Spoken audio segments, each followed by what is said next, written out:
And so I cry sometimes when I'm lying in bed just to get it all out what's in my head. And Eu quero. Eu posso. Não consigo me conformar com o fato de ter nascido. Probleminha, complicado, e-mail muito dramático no consultório aberto de hoje. Sejam bem-vindos. Mas antes, como sempre, eu quero falar da Classic, uma marca de camisetas muito maneira, que você pode comprar por preços malucos, pois até o dia 30 deste mês estaremos em Black Friday na Classic. Promoções malucas como Pague 4, Leve 7, Pague 13, Leve 5. E além do cupom de desconto que você tem por ser assinante desse canal, que é Consultório 15, tá? Você usa lá na hora de pagar, você vai ter, além do preço de Black Friday, você vai ter mais 15% de desconto sobre a sua compra. Isso fica bastante barato, dá para repor o estoque inteiro de camisetas aí. São camisetas projetadas para você ficar um pouco mais em forma, tá? Se você tiver uma gordurinha, uma barriguinha, ela é um pouco mais folgada na barriga e você fica mais fortinho nos braços, no ombro e no peitoral. Essa aqui não é Classic, tá, gente? Eu só estou falando da Classic, tá vendo ela na sua tela aí nesse exato momento, tá certo? Então, o site é classicbr.com e o cupom para aproveitar todos esses preços é Consultório 15. Portanto, vamos ao vídeo. O título do e-mail é esse, né? Não consigo me conformar em ter nascido. Olá, Thiago, tenho 23 anos. Eu simplesmente não consigo me conformar com o fato de ter nascido. Não consigo entender por que meus pais me conceberam sem ter a capacidade de me criar e me dar um caminho na vida. Olha, seus pais te conceberam, né? Você não consegue achar o porquê. O porquê é o seguinte, é o mesmo de todos os casais, é vontade de fuder, porra. Os seus pais, assim como todos os pais, os meus pais, ninguém... cara, acho que é 1% dos pais, né? Vamos aprender como criar um filho. Vamos fazer cursos, vamos ler livros sobre paternidade e maternidade. Não. Casal que se ama, casou, tá lá, ou às vezes nem casou, né? Tá lá, bem bom, e nasce um cara. Provavelmente o seu pai também nasceu da mesma coisa. Ou você acha que o pai do seu pai, vulgo o seu avô, sabia criar pra caralho criança? Ou seu bisavô sabia pra caralho criar o seu avô? Todo mundo é criado num ambiente meio merda. A não ser, né, raras exceções em que os pai, a mãe são um casal perfeito, né, que sabem ser pai, mãe, perfeitamente. Isso não existe, bicho. Na vida prática, o meu pai e minha mãe não sabiam ser perfeitamente pai e mãe, porque eles nunca tinham sido antes. Não tem como aprender um negócio tipo paternidade e maternidade antes. Pode ler o livro que for, mas você não vai aprender. Então, assim, por que meus pais me conceberam sem ter a capacidade de me criar e me dar um caminho na vida? Isso não é uma tragédia tua. Isso é uma condição normal da humanidade. Todo mundo que tá vendo esse vídeo aqui vai olhar para os seus próprios pais e falar, é verdade mesmo, quando eles me tiveram, eles não sabiam perfeitamente ser pai e mãe, não. Às vezes eles foram, sei lá, me mimaram demais, ou foram rígidos demais, ou foram chatos demais, ou foram isso aqui, aquilo ali, de menos. Todo mundo que tá vendo esse vídeo vai olhar e falar isso, tá? Então, assim, por que seus pais te conceberam sem ter a capacidade de te criar e de te dar um caminho na vida? Ninguém tem que te dar caminho na vida.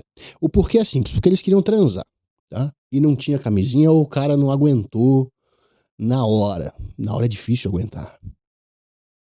Na hora que o bicho pega, é difícil. Ah, vocês me entendem. Aí ele continua.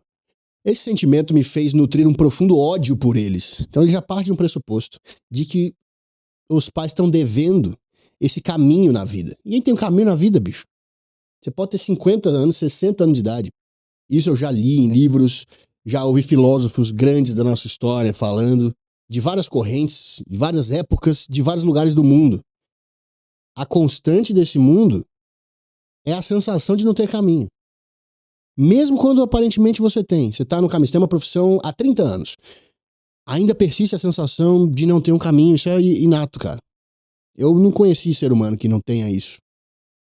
Alguns em maior medida, alguns de uma maneira disfuncional, que é um negócio que até paralisa o cara, essa falta de lugar no mundo, de caminho de vida, o que eu tô fazendo, pra que eu existo, pra onde que eu vou. Tem umas pessoas que têm isso num nível tão problemático que paralisa e a pessoa realmente sofre muito, mas em alguma medida todo mundo sente isso. Mas ele já começa. Porque os pais não sabiam dar um caminho para ele na vida. esse sentimento fez ele nutrir um profundo ódio por eles. Eles não são pessoas ruins, muito pelo contrário, eles me deram tudo, igual um dono dá tudo pro seu cachorro. Hoje consigo perceber que fui criado igual um animal de estimação, no puro conforto, sem cobrança nenhuma. Pois é, você é um pouco mais novo, né, que eu, você tem 23 anos, eu tenho 31, apesar de parecer 41, eu tenho 31.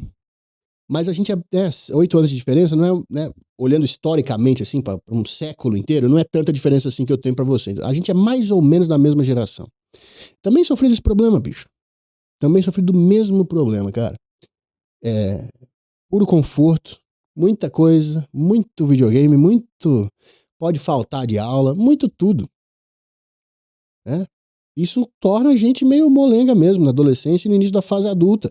E aí vem as crises, e aí vem os problemas, e aí vem, se eu não fizer, ninguém vai fazer.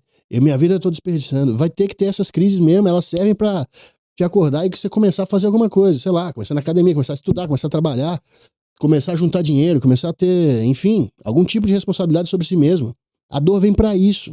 Só que você tá sentindo a dor e tá falando, né? A dor é uma janela de oportunidade que você pode pegar esse bonde e falar, eu vou pra lá, ou, né, pra melhora. Como eu posso me responsabilizar sobre a minha situação? Isso é a mentalidade. Outra mentalidade é como eu posso responsabilizar os meus pais pela minha situação? Isso intensifica a dor, porque ela não tá cumprindo o propósito dela de te cutucar pra melhora. Enquanto você não melhorar e não tomar responsabilidade total, a dor vai continuar te cutucando, enchendo teu saco. Só que qual que é o problema disso? Né? Da não mudança, de negar-se ao padrão de uma vida humana que é a melhora, né? De se negar a entrar nesse fluxo. Qual é a consequência? E ficar tomando essas cutucadas constantes de dor, de sentimento de raiva, né? De ressentimento com os pais, essas coisas assim. Qual que é a consequência? Depois de uns tempos, cara, essa dor vai ser tão chata, tão incômoda, que você vai deprimir. E vocês vão ver que é o caso do e-mail aqui. Ele continua. Minha mãe foi extremamente super protetora comigo, não me deixando fazer nada sozinho. Isso é uma puta de um problema também. Os pais hoje acham que cuidar é fazer tudo. Se eu posso fazer, e ele tá com algum tipo de dificuldade, sei lá, criança de 7 anos, 6 anos, 5 anos, sei lá, aprendendo a cortar um bife, aí tá ali, a dificuldade, aí cai, aí servir suco, cai. Não, eu sou adulto, eu posso fazer sem derramar. Então eu vou fazer. E a criança fica ali, né? Não desenvolve destreza. Isso é um exemplo bobo e prático, material de botar suco, mas isso aqui se extrapola para as coisas. Tipo, lidar com as emoções. Tipo, resolver um problema, fazer, enfim, sei lá, passar um carão na escola porque não fez a lição. Não, o pai vai lá, não, só não brigue com meu filho. Esse tipo de coisa, entendeu? Então, a mãe não deixava fazer nada sozinho. Meu pai foi o típico pai ausente / presente. Ele sempre proveu, nunca me deixou passar nenhuma necessidade, porém nunca me cobrou em relação a nada. Nunca conversou comigo. Nunca me ensinou um ofício. Nunca me ensinou nada sobre a vida. Não me ensinou o que é ser um homem. Não me ensinou a me defender e me impor. A minha adolescência e parte da vida adulta foi completamente desperdiçada no conforto e no ócio. Viciado em jogos eletrônicos. Cara, mas os jogos eletrônicos te ensinaram alguma coisa, né? Tipo assim, jogo eletrônico, o cara fica enfurnado ali, óbvio que não é positivo pro cara, porra.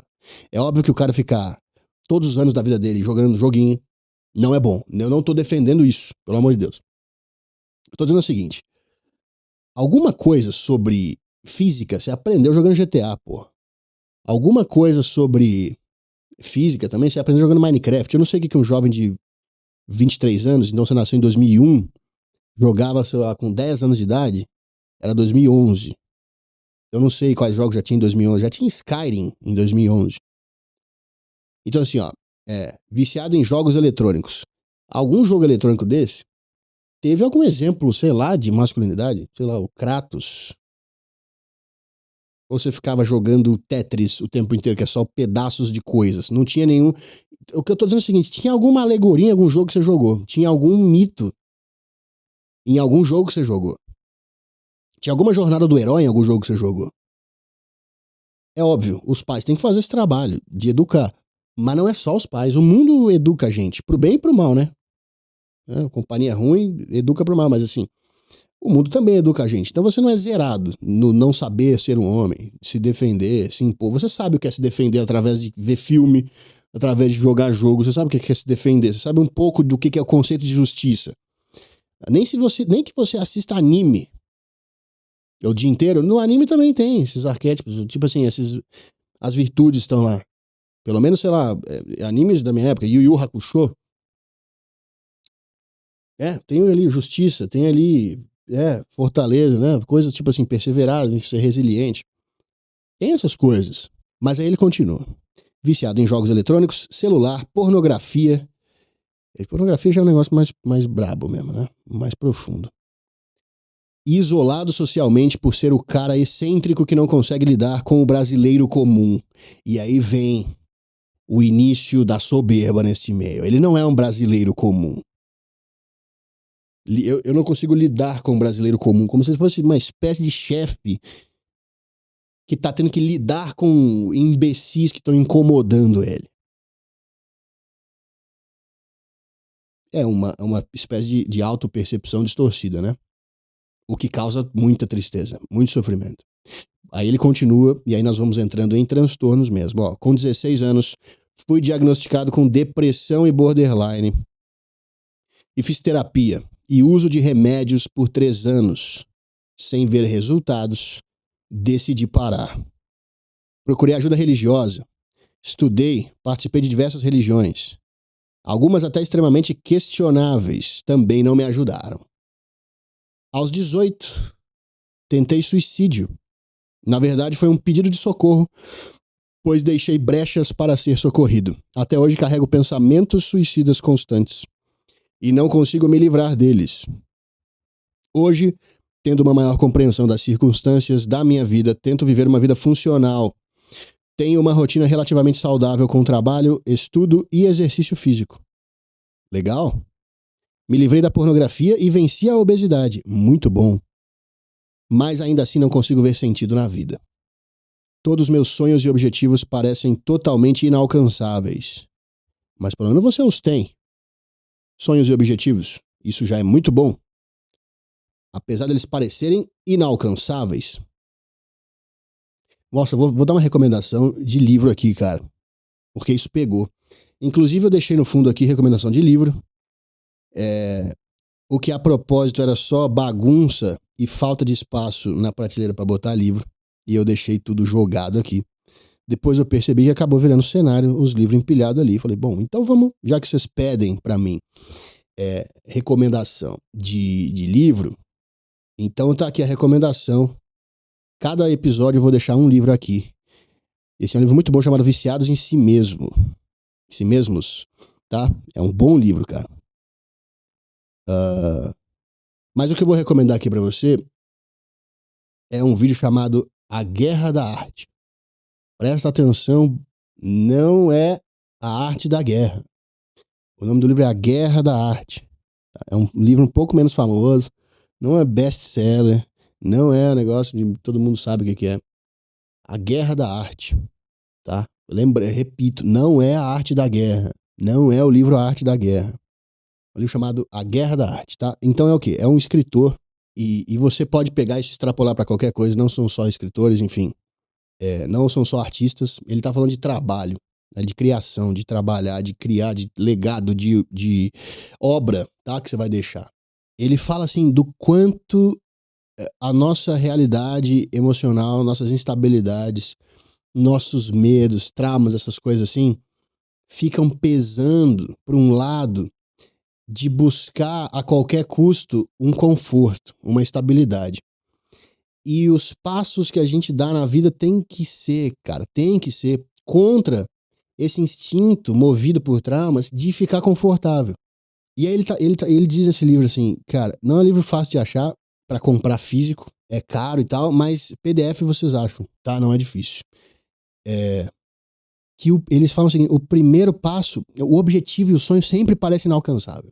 Porque a gente tem uma mente meio assim mesmo, analítica e que imagina e que tem capacidade de ver o futuro. Não é literalmente prever o futuro como um vidente, mas a gente tem capacidade de desenhar meio que um futuro.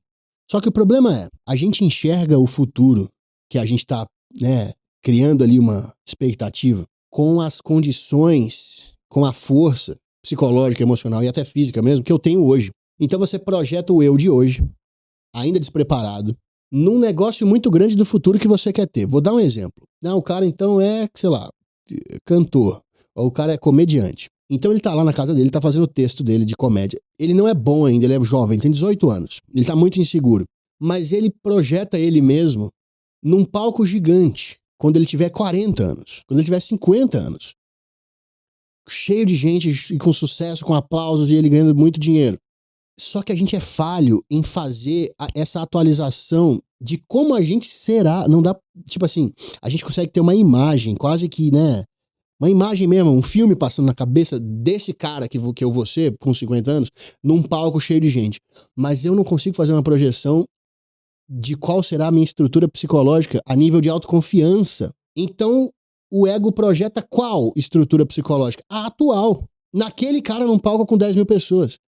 E projetando esse cara atual neste lugar, o que vai acontecer contigo? Você vai ter a certeza de que é impossível, eu nunca vou conseguir. Mas é uma projeção que você está fazendo do seu eu atual numa situação lá da frente. A gente é muito ruim em levar em consideração de que quem eu sou também vai mudar. É óbvio que lá na frente vai ser mais difícil, os desafios vão ser outros, mas eu também vou ser outro. É óbvio que olhar lá pra frente para uma coisa grande e eu me projetando do jeito que eu tô agora nessa coisa grande, a coisa vai parecer inalcançável, impossível de fazer. E é isso que diz nesse livro que é o seguinte, você tem que ter uma força absurda de conseguir entender isso aqui que eu tô dizendo. O primeiro passo sempre vai ser impossível de dar. O primeiro passo vai ser impossível por quê? Porque você tá olhando lá para aquele lugar. E olhando para aquele lugar e se projetando com a sua condição atual de autoconfiança, de preparo, de repertório, de talento, de estrutura psicológica, de tudo, de maturidade, você acha que nem o primeiro passo nem vale a pena, porque é uma batalha perdida. E aí você fica preso, paralisado, nisso aqui. Meus sonhos e objetivos parecem totalmente inalcançáveis, ou seja, ele está confiando numa percepção distorcida. E quão difícil é dar um passo, mesmo que a sua percepção esteja dizendo para não dar. A gente intuitivamente, a gente confia nas nossas percepções. Não, isso vai dar errado, portanto eu não quero fazer. Não, eu sinto com todo o meu coração que isso vai dar errado, mas eu tenho uma consciência de que eu estou burro e jovem e despreparado ainda, e por isso que minha percepção tá assim, portanto eu vou fazer sentindo medo. Cara, esse livro é sensacional, tá? A Guerra da Arte. Livro recomendado aqui para vocês.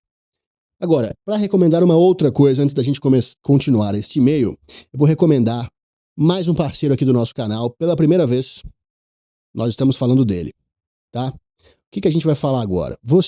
Eu sei que vocês do meu canal estão ligados em certas pessoas em libertarianismo, em criptomoedas, em proteger o seu patrimônio. Para isso, existe agora uma empresa brasileira que é a Chainless, tá? A Chainless, ela é uma wallet de autocustódia, é uma carteira de cripto que você faz sua autocustódia com uma função de exchange, unidas na mesma coisa e com soluções muito facilitadas para você que não é um expert nisso. Então você pode comprar com Pix as suas criptos, você faz sua autocustódia no próprio aparelho de maneira muito fácil. A conversão de cripto para dinheiro, real, dólar, é muito fácil, muito simples. Novamente, tudo integrado com Pix. O objetivo da Chainless é simplificar o acesso também ao DeFi.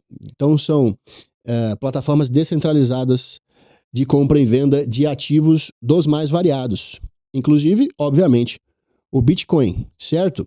Então, qual que é a importância de ter uma wallet que você faz sua autocustódia? Para quem já entende um pouco de cripto, quando seus ativos de cripto estão numa corretora, basicamente você não é dono desses ativos.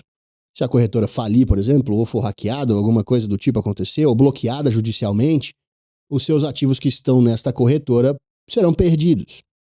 Tá? Então, é muito importante que você faça uma autocustódia. Você mesmo tenha a custódia dos seus ativos. A Chainless te possibilita isso. Então, algumas informações sobre a Chainless. Compra e venda de criptos de forma rápida, segura e autocustodial. Integração com Pix para maior praticidade na movimentação de moeda fiduciária real para cripto. Tem uma cotação muito boa para você que vai comprar ali a moeda do dólar, né, o Tether ou o USDC, por exemplo. Uma cotação muito boa. Autocustódia, como eu já disse, evitando riscos que tem nas exchanges centralizadas.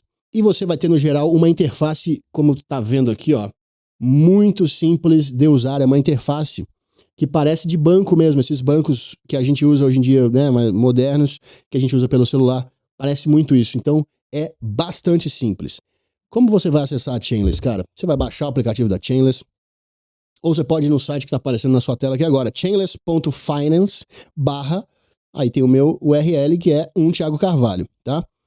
O aplicativo, por enquanto, é só para convidados, é limitado. Tem uma fila de espera se você quiser usar. Mas você, assinante desse canal, pode burlar essa fila. O aplicativo vai te pedir um código de acesso exclusivo. Esse código é Thiago, sem H. Thiago. Você vai conseguir já usar este aplicativo que foi lançado em julho desse ano, é bem novo. Vai ter um evento, inclusive, da Chainless, que vai estar Renato 38. Eu falei com o cara da Chainless, manda um convite para nós, que nós vamos. Que eu gosto de ver o Renato 38 e preciso trocar umas ideias com ele. Tá? Então é isso aí. Chainless, uma carteira com autocustódia e com funcionalidade de exchange, de corretora, com uma usabilidade facilitada para iniciantes no mundo de criptomoedas e para experts também, claro. É isto aí, Chainless. Aplicativo em todas as lojas, App Store, nessas lojas de aplicativo normal você consegue achar aí, chama Chainless, beleza? Tem o QR Code na tela aí que você vai poder, para entrar lá na Chainless, você vai escanear esse QR Code e vai usar o meu código de acesso exclusivo, Thiago, beleza? É isto aí, Chainless. Vamos seguir no e-mail aqui. Bom, o rapaz continua dizendo o seguinte. Então, né, todos os meus sonhos e objetivos parecem totalmente inalcançáveis. Me sinto como um animal de zoológico castrado. Não consigo ter vontade de viver. Parece que ao longo da minha vida fui sendo quebrado em milhares de pedaços e agora pegar esses pedaços e me reconstruir é uma tarefa impossível e sem sentido. Me tornei uma pessoa extremamente revoltada com a vida. Todo dia vivo em profunda agonia, desespero e ódio. Já tentei conversar com os meus pais e, obviamente, eles não entendem e aparentemente nem se importam. Não consigo perdoá-los e evito ao máximo contato com eles. Eu sei que estou sendo patético e fraco e que a vida é difícil mesmo e ninguém me deve nada e etc. São as coisas que eu falo aqui, né, bicho? Mas eu sei, né, que você já né, escutou essas coisas, mas assim, essas coisas precisam ser vividas e não escutadas e depositadas na mente, tipo, ok, ninguém me deve nada. É viver isso.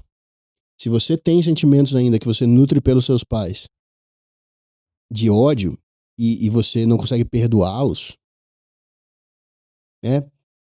Ok, é um resquício, né? Uma coisa que você sente há muito tempo. Agora, a atitude de evitar contato com eles, aí é sua responsabilidade, né? A sua atitude de evitar contato com eles não está demonstrando que você entendeu que ninguém te deve nada.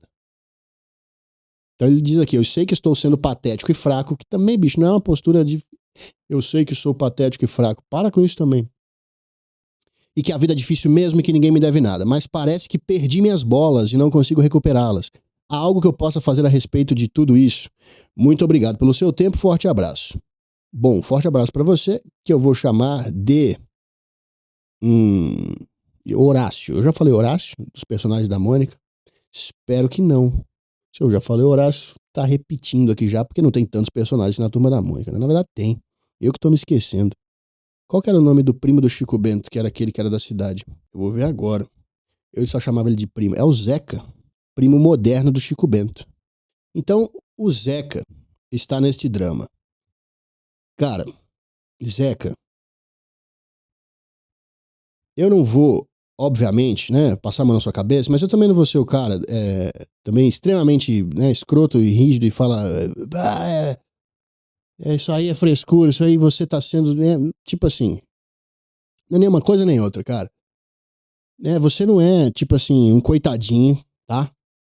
Igual eu falei assim, né, meus pais me tiveram sem saber ser pais. Pô, isso é a condição de todo mundo. Então, assim, eu não vou te tratar como coitadinho, assim, pô, tadinho, você não consegue as coisas. Eu acho que você consegue, sim. Mas não vou te tratar também como um cara que tá de frescura, né? Tá de, porra, você não tá nem tentando, você não tá não sei o que, não sei o que, não sei o que. Eu vou tentar achar um meio termo entre isso que é o que eu de fato tento fazer com os meus pacientes, que é o seguinte. A partir de hoje, cara, depois dessa leitura aqui, se você estiver assistindo, né? Espero que você esteja, mandou um e-mail para assistir. Eu espero o seguinte, cara, você tome responsabilidade pela sua vida agora. Todo mundo tem um passado, todo mundo passou por alguma coisa, eu passei. Quem tá ouvindo esse e-mail também, que é ouvinte, passou por alguma coisa que criou uma ferida. E essa ferida te impediu de voar livremente e ser um sucesso em tudo que você tentou. Todo mundo tem travas. Bom, você já foi diagnosticado com depressão e como borderline, né? Não sei com qual minúcia foi feito esse diagnóstico, né? Se você deu meia dúzia de informação, o cara bateu o martelo, borderline, né? Não sei com qual minúcia esse diagnóstico foi dado. Hoje em dia essas coisas são perigosas mesmo. Mas eu vou ainda que tenha uma condição, tá? Vamos falar assim.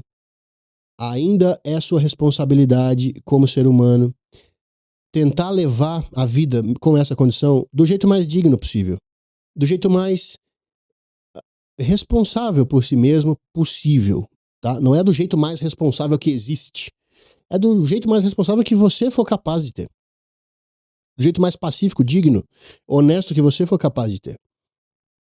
Aqui a gente já lima, né? Só falando isso, a gente já tira um comportamento que é esse de ficar nutrindo raiva dos seus pais.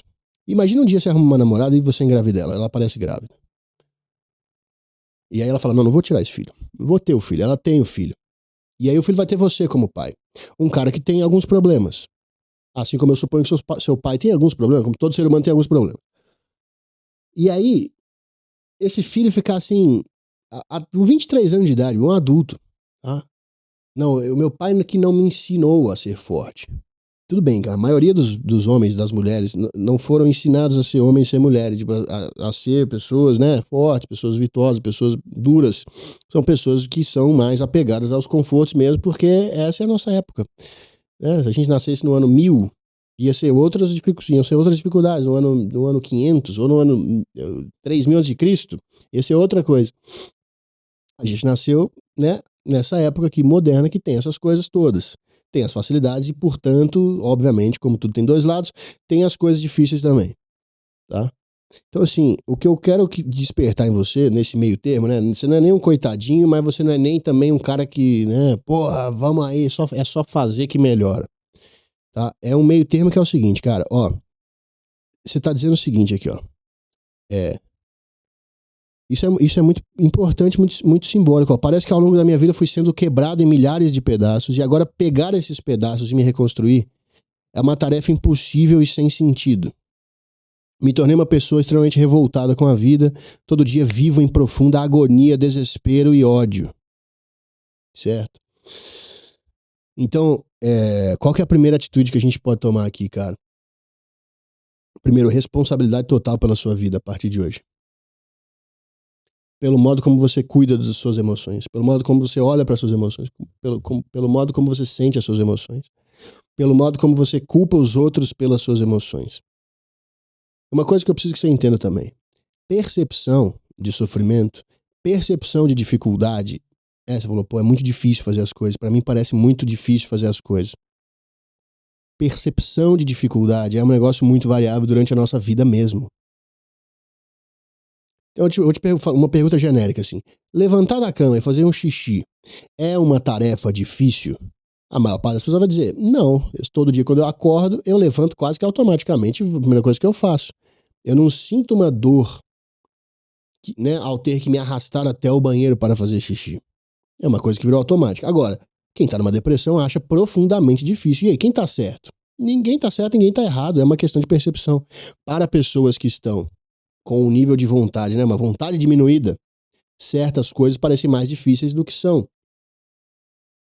Mas não é que a coisa em si é difícil, a percepção da pessoa está distorcida. Então, preciso que você admita, né, que você compreenda que existem percepções que, apesar de serem muito reais na cabeça de quem está sentindo, nas emoções de quem está sentindo, elas não são a coisa em si, elas não são a verdade.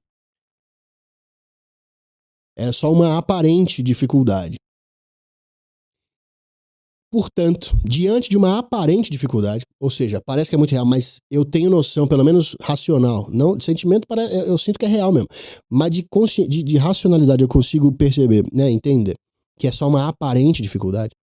Essa compreensão me permite um negócio chamado esforço, ou seja, confiança no seu terapeuta. E outra coisa, né, você falou que parou de tomar remédio, eu sugiro, cara, que você volte a fazer terapia. E se for necessário, volte a tomar remédio, tá? Trocar de remédio, usei remédio um tempo não funcionou.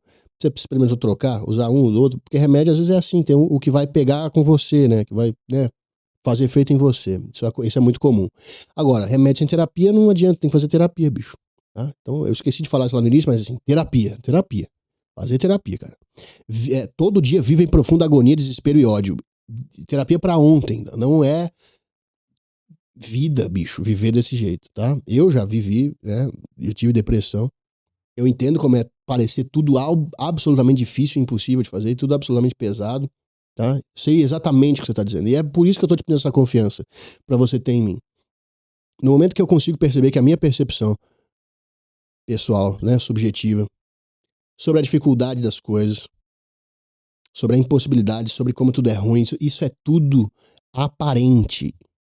Não é a verdade. Você está vendo uma espécie de tela da sua própria, né, percepção sobre as coisas. Isso é influenciado por um número infinito, gigantesco de fatores. Uma equação grande demais até para eu falar aqui. E você está vendo essa tela, que está meio que influenciada por essas inúmeras subjetividades. Então entenda racionalmente, isso não corresponde à verdade das coisas. Estou sentindo, mas eu tenho consciência de que eu estou sentindo é só uma percepção. E a coisa em si, a verdade, deve estar muito além do que a minha percepção compreende. Essa compreensão permite um negócio chamado agir por fé. É aí que entra o negócio chamado fé. Fé não existe Deus, eu não estou vendo Deus, mas eu acredito nele. Pô, não é um negócio tão raso assim. É tipo assim, deve existir uma coisa além da minha compreensão. E aí surge a possibilidade do esforço. E é isso que eu estou dizendo. Não é aquela coisa, né? Depressão, falta de trabalhar, falta de Deus. Em alguma medida, o trabalho é né, previne, sim, depressão, porque no trabalho você esquece de você, tá fazendo algo por alguém, ou pelo chefe, ou pelo mundo, ou pelo... Você entendeu? Então, mas não é aquela coisa, né? Culpar o cara, ficar culpando o cara ali, né? Rígida. Assim, você tem uma responsabilidade sobre si mesmo. Você tá vivo nesse mundo. Você tem que dar conta desse corpo que consome caloria para existir. É basicamente isso. Você tem que dar conta disso. Então, assim, a partir do momento que a gente percebe isso e que a coisa chamada esforço surge como possibilidade, a gente consegue olhar para esse ponto fundo, esse ponto esquisito, escuro da nossa existência, nessa época ruim que você tá, como um aprendizado, um desafio a ser vencido. Experimenta um dia, o que eu tô querendo dizer com isso, né? Qual o esforço, né, que eu posso fazer? O esforço tô aqui, aí eu tô sentindo mal comigo mesmo. Eu ainda não me responsabilizei pela maneira como eu me sinto. Mas eu sinto uma coisa ruim. Mas eu preciso de uma solução para isso. Quais soluções eu posso ter? Ou fazer alguma coisa, sei lá, igual você falou aqui, pornografia, falou que já venceu a pornografia, né? Então, que ótimo. Mas tem gente, né? Sinto uma dor, uma coisa, sei lá, uma solidão, uma tristeza, um ódio, alguma coisa. Uma saída para isso pode ser uma ação. Não tô dizendo uma saída eficiente, tá? Uma saída desesperada. Pode ser uma ação, sei lá, pornografia, comida em excesso, droga, jogo, não sei o quê. Me distanciar um pouco desse sentimento, botando minha atenção em outra coisa. Ou o escape pode não ser no mundo material, no mundo físico, mas pode ser o escape para a mente. Qualquer um que seja o escape, né, das emoções, ou escapar das emoções para o corpo, fazer algo, ou escapar das emoções para a mente, ambos são formas de escape e, portanto, não são formas responsáveis de cuidar de si mesmo. Não são formas responsáveis de tomar as rédeas da sua vida. São formas irresponsáveis de delegar para algo externo a responsabilidade de te deixar bem. Então você falou que para fora, né, na parte assim, corporal, você não escapa mais. Então você venceu a obesidade, então você não fica escapando para comida, para coisas físicas, e nem para pornografia, que também é uma coisa física, uma ação física. Então o que sobra de escapismo para quando você está sofrendo? A mente. Pra não ter que sentir, eu fico pensando. É isso. Pensando em quê? Em quem é o culpado por eu estar sentindo isso. Meu pai e minha mãe. Meu pai e minha mãe. Agonia, ódio.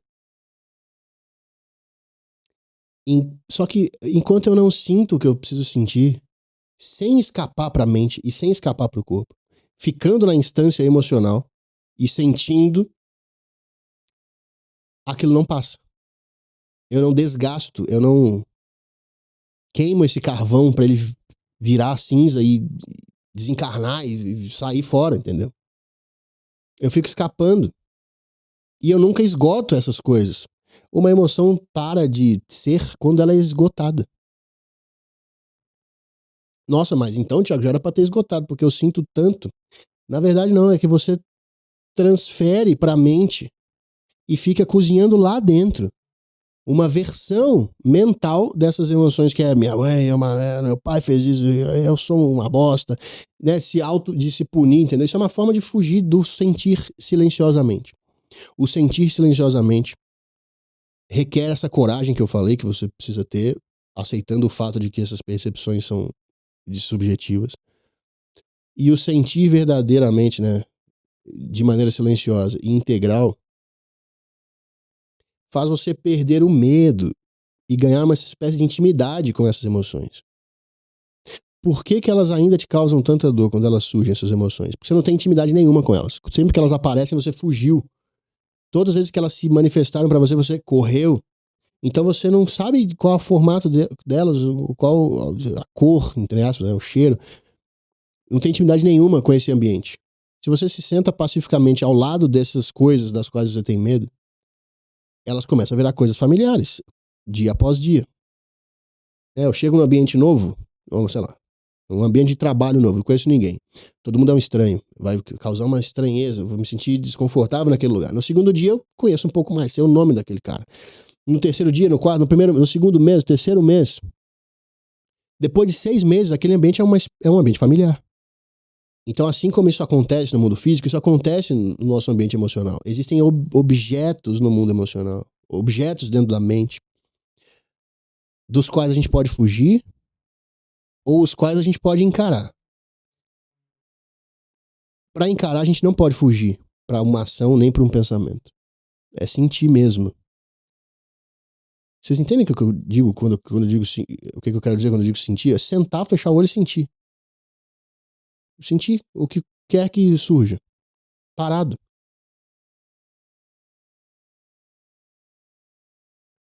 Dessa maneira, você consegue, estando nesse lugar, ser mais íntimo dessas coisas, desses objetos que estão lá te causando tanto medo, porque eles estão ainda numa espécie de escuridão ali, você não sabe direito o que é. A sua presença lá vai trazer luz para esse lugar, vai trazer ar fresco para esse lugar. Você vai conhecer de fato o que são essas coisas. É aquela coisa, né? Você falou assim, pô, eu tenho uma rotina saudável com trabalho, estudo e exercício físico. Claro, isso, né? Trabalho, exercício físico, né? Cuidado com o corpo, né? Com a materialidade da vida. Estudo, é um cuidado intelectual. Agora,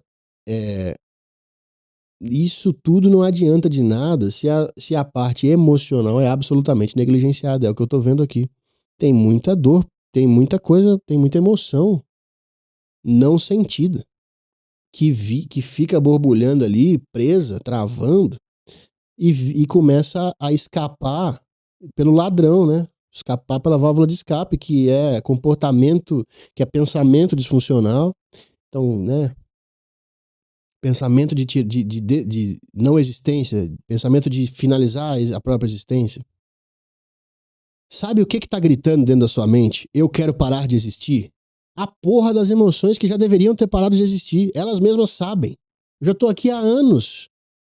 E qual é o ciclo natural de uma emoção? Sei lá, aconteceu uma coisa ali, você sentiu uma raiva. Derrubou um copo, quebrou, você sentiu uma raiva. Qual é o ciclo da emoção? Surgimento, a duração de alguns instantes e o desaparecimento. Por que desaparece? Porque eu senti, porra, consumi. Tem uma casquinha, um sorvete de casquinha aqui. E eu consumo, ele vai deixar de existir, não vai? Ele só fica para sempre se eu não consumir. E aí ele começa a dar problema, que é o quê? Derreter, sujar, causar lambança. Então a emoção, para não causar lambança, tem que ser consumida no momento que ela vem. Então você tem que ter coragem de sentir coisa ruim. O que não acontece. Então essa emoção fica gerando lambança lá dentro. Ela mesma sabe que ela já deveria ter desencarnado, virado pó, sido consumida, e ela não é. E ela começa a meio que dar recados pra sua mente em forma de frases. Eu quero morrer, eu quero deixar de existir, porra. Aí você, com a sua consciência, percebendo essas frases que estão sendo ditas, conclui que é eu quero deixar de existir. Não, algo em você está dizendo isso. Você quer ficar bem. O você de verdade quer ficar bem. O que está gritando eu quero deixar de existir é uma coisa que tem dentro de você e que tem que deixar de existir mesmo. Tem que desencarnar mesmo. Tem que haver esse movimento de coragem, de fé, de aposta. Eu não estou sentindo que as coisas valem a pena, mas eu preciso fazer uma aposta de que, para além da minha percepção atual distorcida e enfraquecida, existe uma normalidade que eu vou conseguir atingir através desses atos. Tem que ter uma espécie de aposta. E aposta é meio que fé. Mas não é fé em algo sobrenatural. É fé que existe uma percepção diferente da sua. Existe uma normalidade a qual você não está adaptado. A qual você não está tendo acesso momentaneamente, mas que você pode ter através desses atos. Ao que tudo indica, sua vida prática, funcional, né? Você trabalha, você faz exercício físico, você estuda, não vê mais pornografia, se livrou da obesidade, tá no shape, mas você entende que sem estar em bons termos com o seu corpo emocional, digamos assim, com as suas emoções, a coisa não anda. A mente não fica boa. E, portanto, logo o corpo também não fica bom, né? O negócio vai perfurando camadas. Se você não sentiu de verdade o que você tinha que sentir, o negócio vai indo pra mente. Vai escapando, vai escapando fedor pra mente. E vai poluindo o ambiente da mente. Quero morrer, porra, eu odeio meus pais. E se não for tratado também na mente, né, com terapia, com cacete, né, o cara vai tomar cacete, não, com cacete, tipo, etc, né, com terapia, etc, o negócio vai perfurando até chegar no corpo, aí dá doença no corpo também. Entende? É isso que eu tinha pra lhe dizer, meu querido. Um abraço para o Zeca, primo do Chico Bento, que mandou este e-mail aqui, que ele não consegue se conformar em ter nascido. E todo mundo, em alguma medida, tem um pouco disso. Você foi jogado no mundo e agora lida aí com ele. Tem isso, tem aquilo outro. Tem maneiras de perceber isso é melhor que aquilo. Claramente isso é melhor do que aquilo. Claramente isso aqui é melhor do que isso aqui. Então eu vou fazer isso aqui mais vezes do que isso aqui. Isso aqui, existe uma espécie de tipo assim, as coisas estão aí e você tem a capacidade de discernir entre elas. Faça bom proveito. Ter nascido é um negócio maravilhoso, cara. Muito intrigante, muito misterioso. Muito assustador às vezes, claro. Muito sofrido às vezes. Mas não deixa de ser uma experiência absolutamente curiosa e fascinante. Eu quero que você consiga sentir esse fascínio que eu tô descrevendo aqui. Certo? Muito bem, esse foi o Consultório Aberto de hoje. Você pode enviar o seu e-mail para thiago.consultorioaberto@gmail.com para ele ser lido aqui no nosso programa. Você pode conhecer o meu trabalho como terapeuta. Eu tenho uma mentoria, eu faço uma terapia em grupo às segundas-feiras. Tenho um monte de mentorado que você pode se juntar àquela comunidade para tratar de temas comuns, sofrimentos comuns ao nosso tempo, ansiedades, vícios, sobretudo em pornografia, maconha, procrastinação, falta de propósito, falta de ver sentido nas coisas, sensação, né, de vazio interno. Então são problemas muito comuns no nosso tempo e para isso eu criei esse serviço onde eu posso atender várias pessoas ao mesmo tempo que têm o mesmo problema. Tem funcionado muito bem, tem respostas muito positivas dos clientes deste serviço. Você pode encontrar esse serviço em thiagocarvalho.net, certo? No mais, até o próximo vídeo. Esse canal tem vídeos todas terças e sextas. Seguimos por aqui, em cenário novo. Bem-vindos à minha casa, isso aqui. Certo, turma? Um beijo para vocês. Até o próximo vídeo. Se inscreva nesse canal, comente o que você achou e tchau, tchau.